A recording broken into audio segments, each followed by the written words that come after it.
അയ്യോ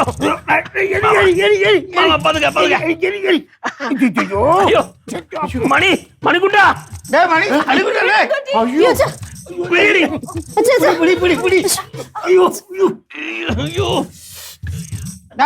എന്നെ കൊണ്ട് എന്നെ കോരി വീത്തിവിടെ. അത് ഞാന് കയ്യിൽ ഇച്ചിരി പരട്ടിക്കൊണ്ടിരുന്ന മാമ. അതിവിടെ ഇവിടെ ഇരുന്നാണ് നീ എന്നെ വരുന്നത്. എന്നെ തറക്കി വിട്ടല്ലോ. അത് എടുത്തോണ്ട് പോവാൻ മറന്നുപോയി. പ്രശ്നമൊന്നുമില്ലല്ലോ. ഒടിഞ്ഞോളോ? എന്തൊരു വേദന. വേറെ കുഴപ്പമൊന്നുമില്ല. ഇങ്ങോട്ട് നോക്കി. ഈ വീട്ടിൽ എന്തൊക്കെയോ അനർത്ഥങ്ങളുണ്ട്. എന്തൊക്കെ അനർത്ഥങ്ങളുണ്ട്. അനർത്ഥങ്ങളോ? അത് ഞങ്ങളിപ്പോ അത് സംസാരിച്ചോണ്ടിരുന്നു. ഇപ്പോഴുണ്ടല്ലോ താണ്ട ഇപ്പോഴ് ഞാൻ അടുക്കളയില് വെള്ളം ചൂടാക്കി ഇങ്ങനെ പൊക്കിയെടുത്തപ്പോഴും അവിടെ ഇരുന്ന പിച്ചാത്തി ടപ്പോന്നും മറിഞ്ഞ് താഴോട്ട് വീണു. എന്റെ കാലേ കറക്റ്റ് വീഴണ്ടായിരുന്നു. Just miss. മുറിഞ്ഞില്ല. അതുപോലെ തന്നെ എവക്ക് വയ്യ എനിക്ക് വയ്യ, മാമന് എനിക്കാകും. കുഴപ്പമൊന്നുമില്ല. എനിക്കാകും. നേരത്തെ തേങ്ങ വീണ് വീഴാൻ പോയില്ലേ തലയില്? ഇപ്പൊ വന്ന് വീണു. തേങ്ങ വീണ കാര്യം പറഞ്ഞപ്പോഴേ ഓർത്തത്. ഞാനിപ്പോ കൊണ്ട് വരാൻ നേരത്തെ നമ്മുടെ ആ വളവിൽ വെച്ച് ഒരു ബസ് എന്റെ അടുത്തുകൂടി കണ്ടു. ഇടിച്ചില്ല. ഭയങ്കര ഭാഗ്യമായിരുന്നു. ഇടിച്ചിരുന്നെങ്കിൽ അളിയൻ അവിടെ വെച്ച് തന്നെ പടവായനെ. അത് വേണ്ട. ഇപ്പൊ ഈ വീണത് അളിയൻ മൂക്കിടിച്ച് കവന്ന് വീണിരുന്നെങ്കിലേ അളിയൻ തട ഒരു വലിക്ക് അവിടെ അങ്ങ് പടവാവും. തേങ്ങ വീണു അതുപോലെ തന്നെ. നല്ല മുഴുത്ത തേങ്ങ ആണെങ്കിൽ അവിടെ വെച്ച് കാറ്റ് പോവും.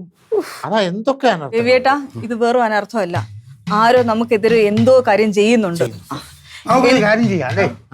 ഒരു ജോത്സ്യനെ വിളിച്ച് ചോദിച്ചാൽ. നിങ്ങളൊക്കെ ഇങ്ങനെ പറയണേ. തേങ്ങയാവുമ്പോ കരിഞ്ഞു നിന്ന് ഞാൻ തെങ്ങിന്ന് വീഴും. അതുപോലെ തന്നെ റോഡിൽ കൂടെ നടക്കുമ്പോൾ സൂക്ഷിച്ച് നടന്നില്ലെങ്കിൽ ചിലപ്പോൾ ബസ് ഇടിച്ചെന്നിരിക്കും. പിന്നെ ഈ ടൈൽസിലും മാർബിളും മൊസലിലൊക്കെ എണ്ണ ഇടുന്ന ഞാൻ തെന്നി വീഴൂലേ? എന്റെ അളിയ അങ്ങനല്ല. മാമൻ പറഞ്ഞ കാര്യത്തിൽ ശരി. നമുക്കൊരു നല്ലൊരു ജോത്സ്യനെ വിളിച്ചിട്ട് ഇതൊന്ന് പ്രശ്നം വെപ്പിക്കണം. അതാണ് വേണ്ടത്. മാമ അറിവിൽ ആരെങ്കിലും ഉണ്ടോ ജോത്സ്യൻ? നിങ്ങൾക്കൊന്നും വേറെ പണി എന്റെ കയ്യിലുണ്ട്. എന്റെ കയ്യിലുണ്ട്. ഇടി എന്റെ ആ മൊബൈൽ ഇങ്ങനെ എടുത്തുണ്ടോ? നിനക്ക് വിശ്വാസം ഇല്ലെങ്കിൽ നീ ചെയ്യണം. മുതിർന്നവർ ചെയ്യുമ്പോൾ അതിന് കൂടെ നിൽക്കാൻ വേണ്ട കുട്ടികൾ. അളിയ ഒരു ജോത്സ്യൻ എന്ന് പറഞ്ഞു കഴിഞ്ഞാൽ കട്ട ജോത്സ്യൻ. ഞാൻ ട്രെയിനിൽ യാത്ര ചെയ്യുമ്പോഴും ഒരുമിച്ച് യാത്ര ചെയ്തപ്പോ പരിചയപ്പെട്ടതാ. എന്നെ കണ്ടുടനെ എന്നെ ചോദിച്ചു, ഒരുപാട് മനപ്രയാസങ്ങൾ അനുഭവിക്കുന്നുണ്ടല്ലേ? അതിന് മണിക്കൂട്ടൻ എന്തോന്ന് മനപ്രയാസം? മനപ്രയാസങ്ങള് പ്രധാനമായിട്ട് കല്യാണം കഴിക്കാത്തതിന്റെ മനപ്രയാസം ഉണ്ടായിരുന്നു. പിന്നെ ഇപ്പൊ കല്യാണം കഴിച്ചതിന്റെ മനപ്രയാസം. അത് ശരിയായിരിക്കും പ്രയാസങ്ങള്. അപ്പൊ അങ്ങനെ പറഞ്ഞ പുള്ളി ഞാൻ വിളിക്കട്ടെ. പേരെന്തോ? പേര് ഷാജഹാൻ നമ്പൂരി.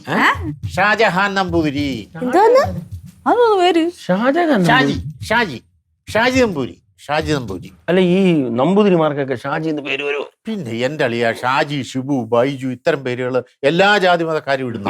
ഞാൻ വിളിക്കട്ടെ.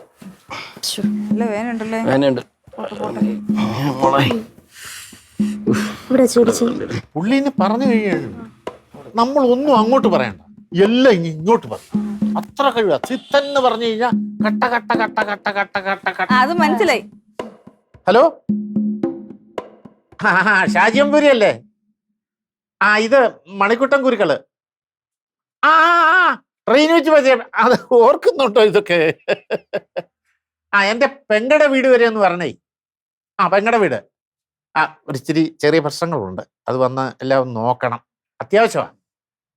ഇന്ന് വരാൻ പറ്റൂ? വരാമെന്നോ? അയ്യോ, അങ്ങനാണോ? ആയിക്കോട്ടെ.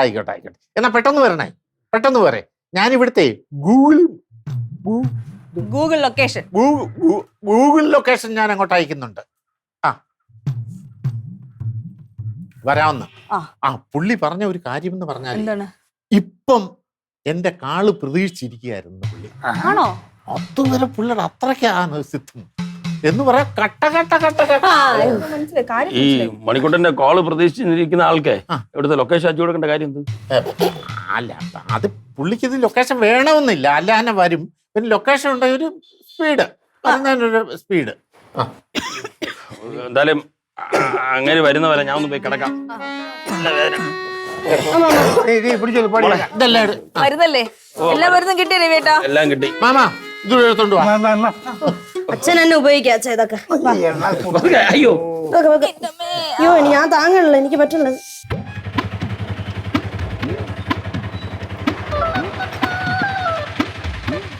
ചേട്ടാ എത്രേ? 50.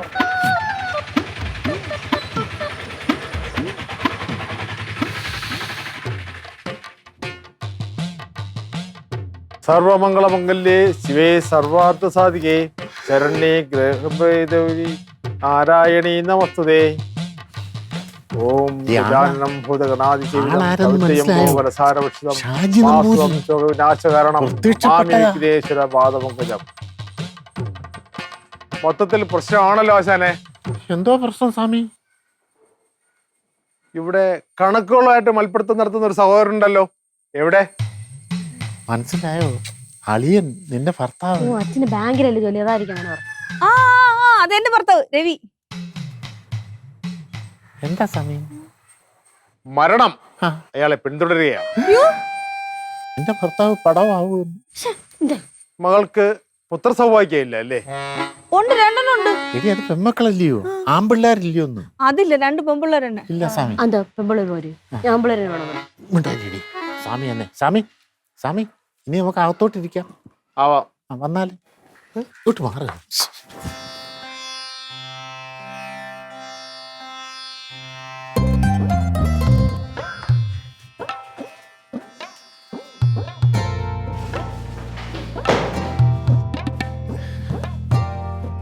ഇരിക്കു സ്വാമി,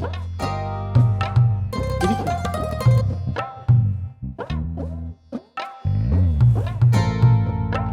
അളിയാ, അളിയോ ആ ഇങ്ങോട്ട് വന്നേ. സ്വാമി അളിയനാ അളിയനാ അളിയനാ. നമസ്കാരം. നമസ്കാരം. രാവിലെ ചെറുതായിട്ടൊന്ന് വീണേ, അപ്പൊ അതുകൊണ്ട് നല്ല നടുവേന, അങ്ങനെ കുറച്ചു നേരം കിടക്കുകയായിരുന്നു. ഞാൻ അറിഞ്ഞിരുന്നു. എങ്ങനെ? ജ്ഞാനദൃഷ്ടി, ജ്ഞാനദൃഷ്ടി. മാമാ, മാമോ. ഓ ഇനി വന്നേ. മാമനാ മാമനാ. നമസ്കാരം. സ്വാമി എന്താ ഇവിടുത്തെ പ്രശ്നങ്ങളൊന്നൊന്ന് പറയണം. മൊത്തത്തിൽ പ്രശ്നമാണല്ലോ. ഈ കുടുംബത്തിന് ഉഗ്രശാപമുണ്ട്. ഗൃഹനാഥൻ ഈ കുടുംബത്തിന്റെ പടിക്ക് പുറത്തിറങ്ങിയാൽ മരണം അയാളെ പിന്തുടരും. ഇതനുസരിക്കാതിരിക്കുകയാണെങ്കിൽ മരണം ഉറപ്പ്. അളിയും വടിയാകുന്നു. അല്ല, ഇങ്ങനെയൊക്കെ സംഭവിക്കാനായിട്ട് കാര്യം എന്താണ്? ഈ കാണിക്ക നേർച്ച എന്തെങ്കിലും നടത്താതിരുന്നിട്ടുണ്ടോ? ഇല്ലല്ലോ, മുടങ്ങിയിട്ടില്ല, ഒന്നും മുടങ്ങിയിട്ടില്ല. നിസ്സാര കാര്യങ്ങൾക്ക് നമ്മളങ്ങനെ നേരത്തെകളൊന്നും നേരാറില്ല. അതെ അതെ. എന്നാൽ പൂർവികമായി സംഭവിച്ചതാവാം. എന്തായാലും പരിഹാരക്രിയ ചെയ്തേ പറ്റൂ. അല്ലാതെ സ്വാമി പറഞ്ഞാ മതി എന്ത് ചെയ്യണമെന്ന്. അതെ അതെ.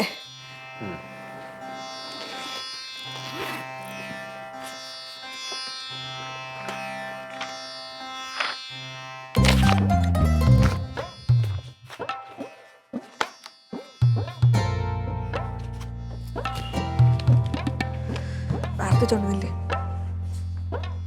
പൂർവിക പാപ പരിഹാര കർമ്മം.